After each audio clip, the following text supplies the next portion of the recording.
ce bâtiment d'Airsoft CQB à la laiterie.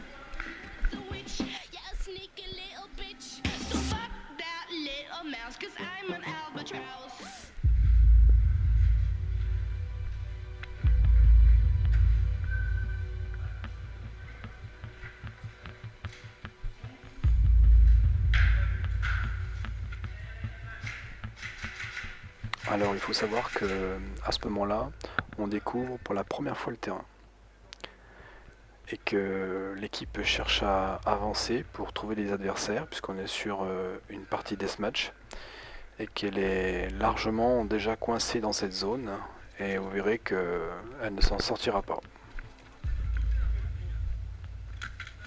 Alors il faut savoir que cette zone c'est une des deux solutions pour sortir du bâtiment de face. Contact! Tire. Donc cette zone entre les deux bâtiments est la première zone où le jeu a lieu, où les échanges commencent, et c'est un petit peu les positions qui sont maintenues de chaque côté. Et on se rendra compte que c'est un espace difficile à défendre, quelles que soient les positions.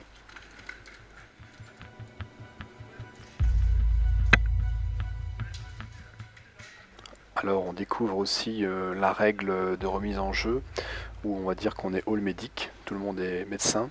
Simplement les joueurs possèdent deux rubans bleus qui correspondent à des pansements pour médiquer les joueurs qui sont out. Et comme on en possède deux, on a donc deux vies. Non mais c'est bon, hein.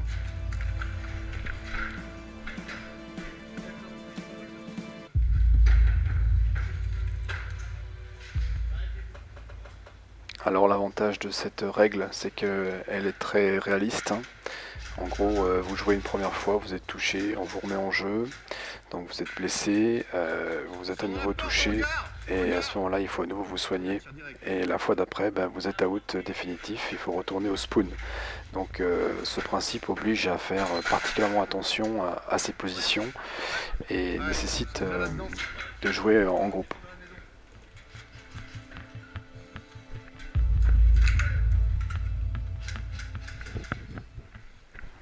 Alors ça stoppe pas forcément l'attaque, la dynamique de jeu, mais par contre ça nécessite de s'organiser et de bien réfléchir à ses déplacements en faisant attention à tous les points où on pourrait être exposé. Out!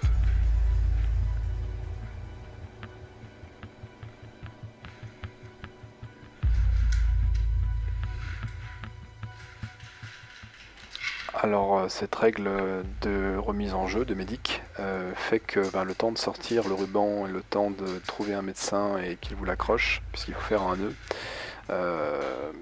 simule un soin.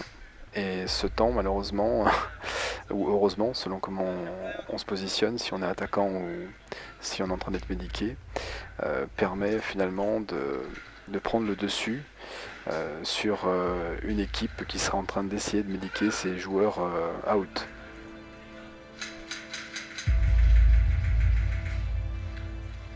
Voilà, donc là on voit que le joueur à lui tout seul arrive avec un PA AEP, donc il fait pas de bruit, personne ne sait qu'il est là, et il arrive à décimer et à rentrer dans les lignes adverses plusieurs joueurs, tranquillement, l'air de rien, et on n'y voit que du feu. Donc effectivement on va apprendre de cette erreur et faire en sorte que les autres parties se passent plutôt à notre avantage.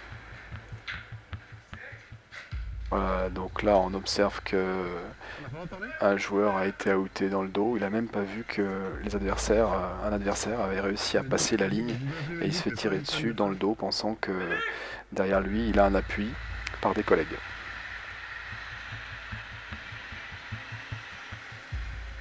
Voilà, donc là on voit le travail de ce joueur adverse qui continue de chercher des joueurs à outer et il se fait bien plaisir.